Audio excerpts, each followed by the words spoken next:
اعوذ باللہ من الشیطان الرجیم بسم اللہ الرحمن الرحیم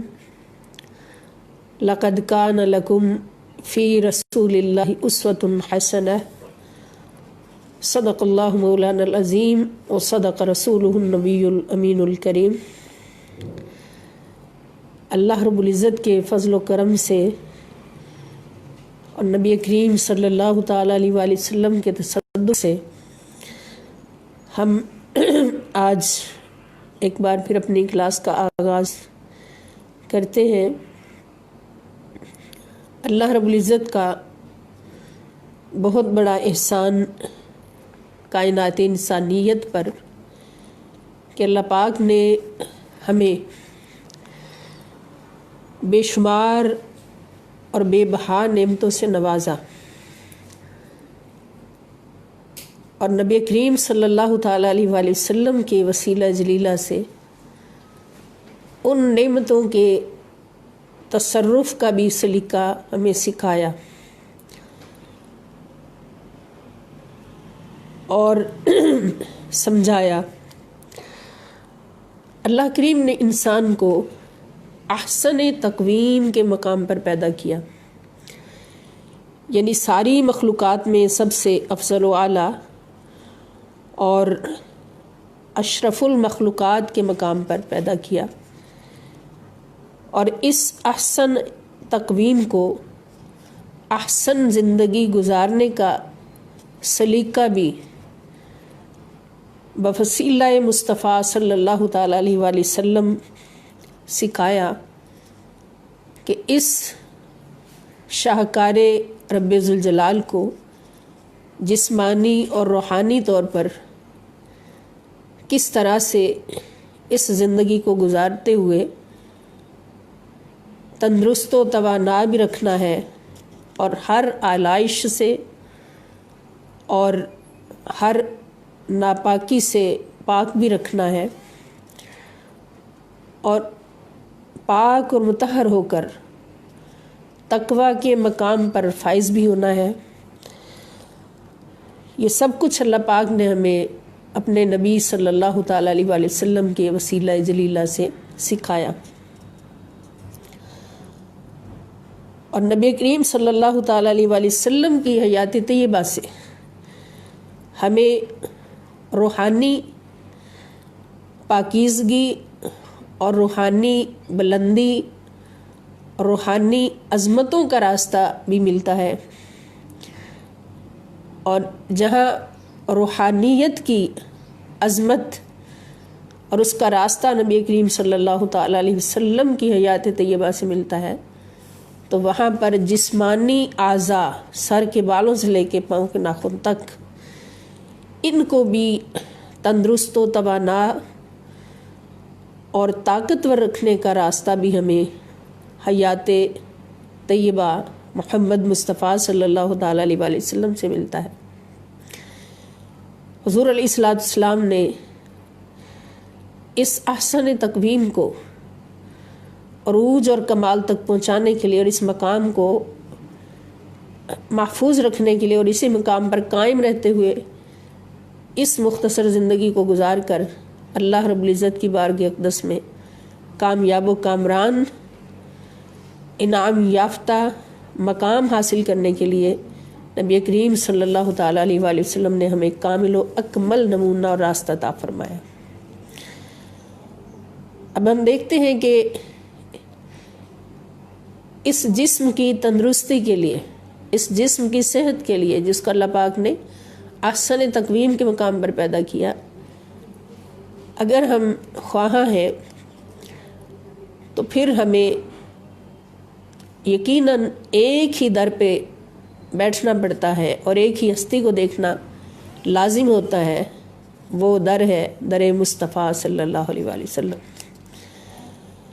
کہ حضور علیہ الصلوۃ والسلام نے پوری حیات طیبہ میں کوئی ایسی چیز استعمال نہیں فرمائی کھانے میں، پینے میں، پہننے میں اور باقی معاملات میں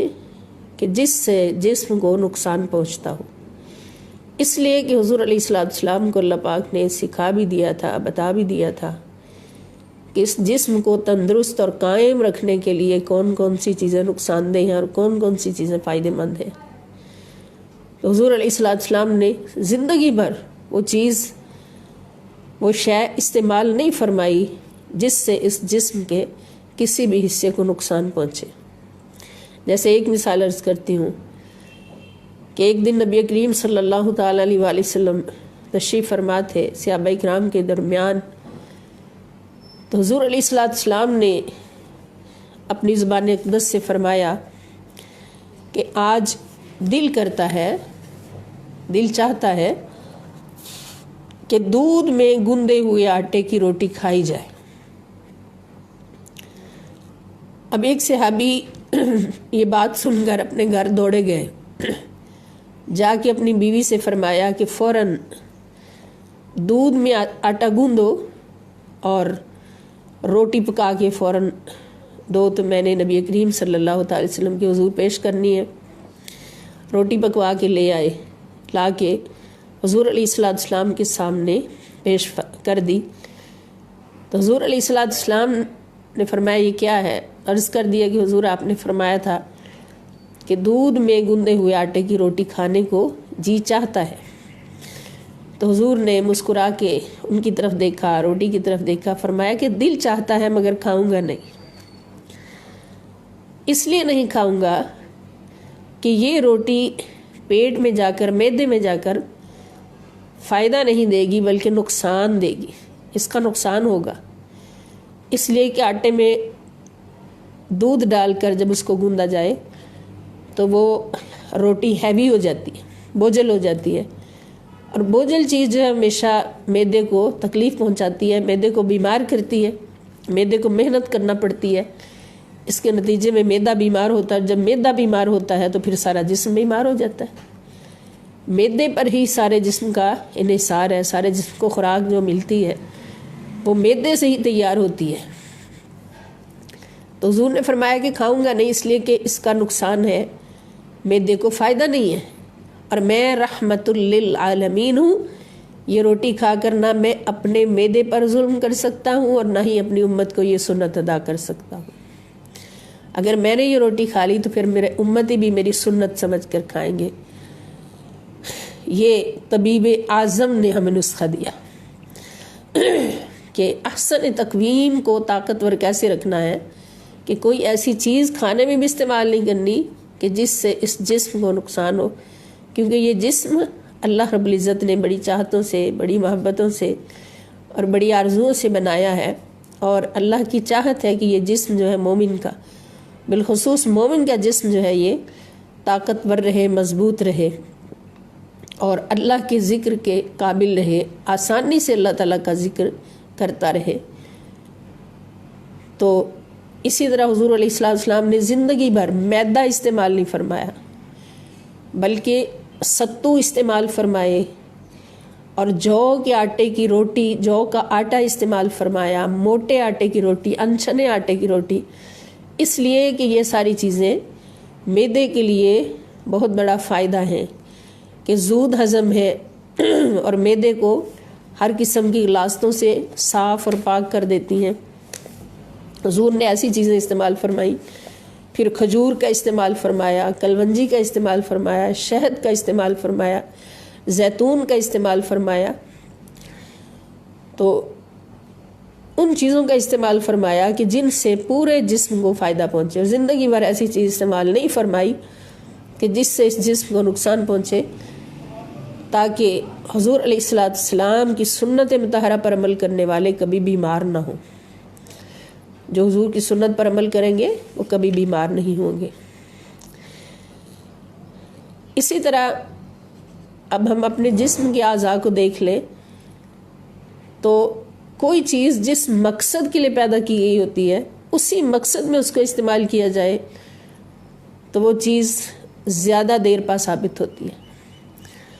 اس کا استعمال اسی مقصد کے لیے ہو جس مقصد کے لیے پیدا کی گئی، بنائی گئی ہے، تو وہ کبھی بھی خراب نہیں ہوتی، جلدی خراب نہیں ہوتی اور تندرست رہتی ہے، صحیح رہتی ہے، سلامت رہتی ہے، اور جو ہی اس چیز کو اس کے مقصد سے ہٹایا جائے تو وہ خراب ہو جائے گی، وہ تندرست نہیں رہے گی، صحیح نہیں رہے گی، سلامت نہیں رہے گی۔ مثلا ایک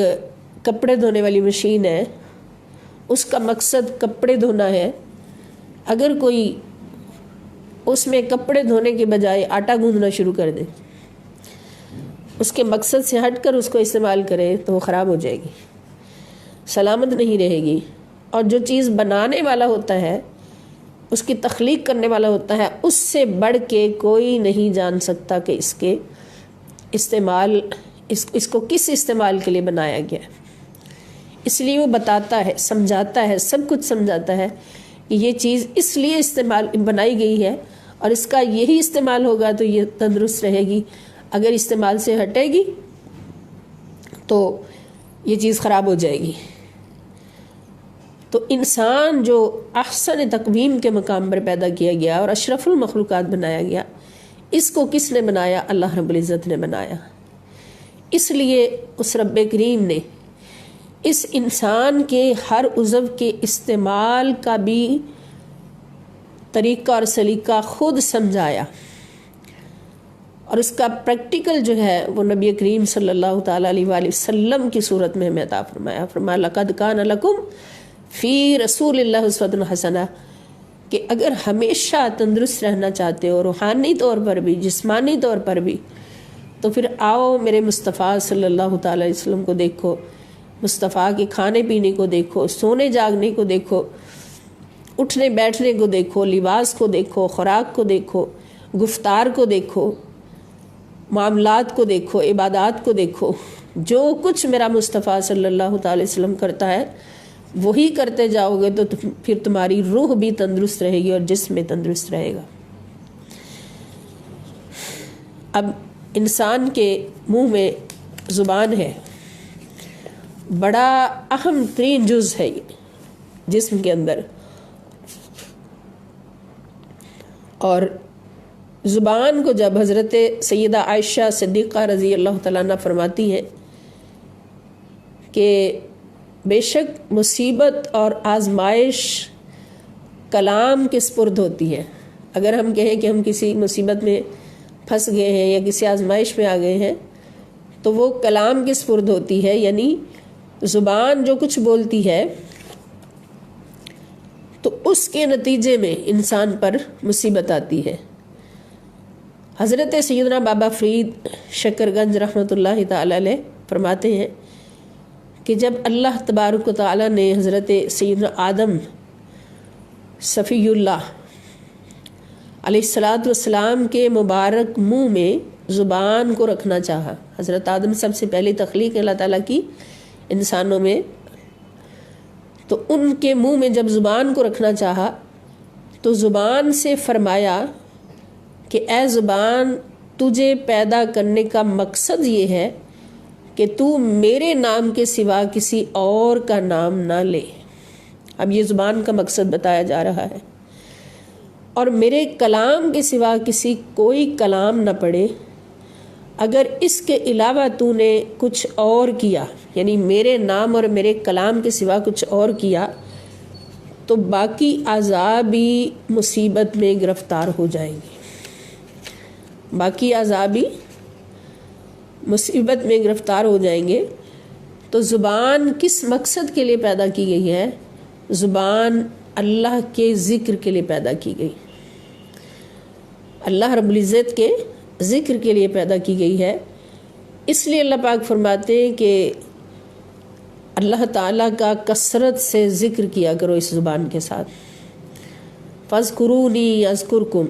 اور جب تم میرا ذکر کرو گے اس زبان کے ساتھ، اس زبان کے مقصد کو پورا کرو گے، مقصد تخلیق کو پورا کرو گے، تو پھر کیا ہوگا کہ میں بھی تمہارا ذکر آسمانوں پہ فرشتوں کی مجلس میں کروں گا۔ تو اس زبان کو جس مقصد کے لیے اللہ پاک نے پیدا فرمایا، اگر وہ مقصد پورا ہوتا ہے تو پھر یہ زبان بھی تندرست ہے اور انسان بھی تندرست ہے۔ یہ ہماری زندگی کے تجربات بھی ہیں کہ اگر ہم اس زبان سے بہت زیادہ فضول باتیں کر لیتے ہیں یا